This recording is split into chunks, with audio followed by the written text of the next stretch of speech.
ಪ್ರಧಾನಮಂತ್ರಿ ಆಗ್ತಾರೆ. ಸುರೇಶ್ ಚಂದ್ರ ಎಷ್ಟು ಸತ್ತಿರ ಪ್ರಧಾನಮಂತ್ರಿ ಆಗ್ತಾರೆ. ಕರ್ನಾಟಕದಲ್ಲಿ 28 ಲೋಕಸಭೆಯಲ್ಲಿ ಗೆಲ್ಲಬೇಕಂತ ಹೇಳಿ ನಮ್ಮ ಪ್ರಧಾನಮಂತ್ರಿಗಳ ಅಮಿತ್ ಶಾ ಅವರ ಅಪೇಕ್ಷೆ ಇದೆ. ಅದೇ ರೀತಿ ನಮಗೆ ಪ್ರಭಾರಿಗಳಂತ ರಾಧಾ ಮೋಹನ್ ಅಗರ್ವಾಲ್ ಅವರು ಮಾರ್ಗದರ್ಶನ ಮಾಡಿದ್ದಾರೆ. ವಿಜೇಂದ್ರ ಅವರ ಅಧ್ಯಕ್ಷತೆಯಲ್ಲಿ 28 NDA ಮೈತ್ರಿಕೂಟ ಗೆಲ್ತೀವಿ. ದಾವಣಗೆರೆಯಲ್ಲೂ ಸಹ 100 ಭಾರತೀಯ ಜನತಾ ಪಾರ್ಟಿ ಕಮಲರುತ್ತೆ. ನರೇಂದ್ರ ಮೋದಿ ಕೈ ಬಲಪಡಿಸ್ತೀವಿ. ಯಾವುದೇ ಭಿನ್ನಮತ ನಾವು ಒಟ್ಟಾಗುತ್ತೆ ಕೆಲಸ ಮಾಡ್ತೀವಿ. ದಿನನಿತ್ಯ ಶವ ಸಂಸ್ಕಾರ ಮದುವೆ ದಿನನಿತ್ಯ ಹೋಗ್ತೀವಿ.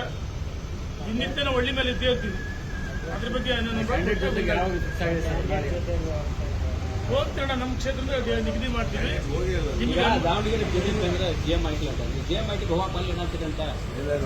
ಆ ಥರ ಏನಿಲ್ಲ. ಯಾವುದೇ ಮನಸ್ಸಿನಲ್ಲಿ ಯಾವುದು ಕಲ್ಮಶ ಇಲ್ಲ. ನಾವು ಒಟ್ಟಾಗಿ ಒಂದೇ ಕೆಲಸ ಮಾಡ್ತೀವಿ. ಅದನ್ನ ನಾನು ಕ್ಲಿಯರ್ ಮಾಡ್ತೀನಿ. ನಿಮ್ಮ ಮಾಹಿತಿ ಕಾರಜೋಳರು ಹೇಳಿದ್ರು. ಯಾವುದೇ ಕಾರಣಕ್ಕೆ ನಾನು ಒಪ್ಪಲ್ಲ.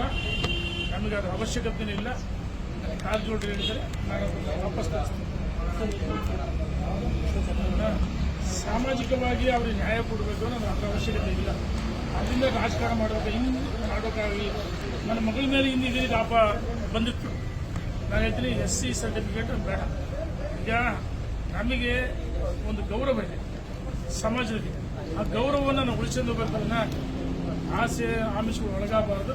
28 ಲೋಕಸಭೆ ಗೆಲ್ತೀವಿ. 400 ಗೆದ್ದು ದೇಶ ಪ್ರಧಾನಮಂತ್ರಿ ಮೋದಿ ಅವರು ಆಗ್ತಾರೆ. ಅನುಮಾನ ಕೂಡ ಧನ್ಯವಾದ. ದಾವಣಗೆರೆ ಒಳಗೊಂಡಂತೆ ಹೇಳ್ತೀನಿ. ಯಾಕೆ ಈಗ ನಿಮಗೆ ಅನುಮಾನ ಗಾಯತ್ರಿ ಸಿದ್ದೇಶ್ವರಿ ಲಭ್ಯ. ಈಗ ಎಲ್ಲರದು ಒಂದೇ ಗುರಿ ತಾನೆ.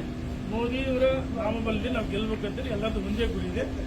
ದೇಶ ನಮ್ಮ ಲೋಕಸಭಾ ಸದಸ್ಯರು ಗಾಯತ್ರಿ ಸಿದ್ದೇಶ್ವರ ಇರ್ಬೋದು. ನಾವು ಎಲ್ಲ ಮುಖಂಡರುಗಳು ಇವತ್ತು ಮೋದಿಯವರು ಒಳ್ಳೆ ಕೆಲಸ ಮಾಡಿದ್ರೆ ಮೋದಿಯವರ ಕೈ ಬಲಪಡಿಸಿದ್ರೆ ನಾವು ಒಟ್ಟೆ ಒಂದೇ ಕೆಲಸ ಹೇಳ್ತಾ ಇಲ್ಲ. ಗಾಯತ್ರಿ ಸಿದ್ದೇಶ್ವರ ದಿನ ಹೆಸರು ಹೇಳ್ಬೇಕು. ಆ ರೀತಿ ಏನೋ ಪ್ರಶ್ನೆ ಇಲ್ಲ. ಖಂಡಿತ ನಾವು ಒಟ್ಟೆ ಕೆಲಸ ಮಾಡ್ತೀವಿ. ಧನ್ಯವಾದಗಳು.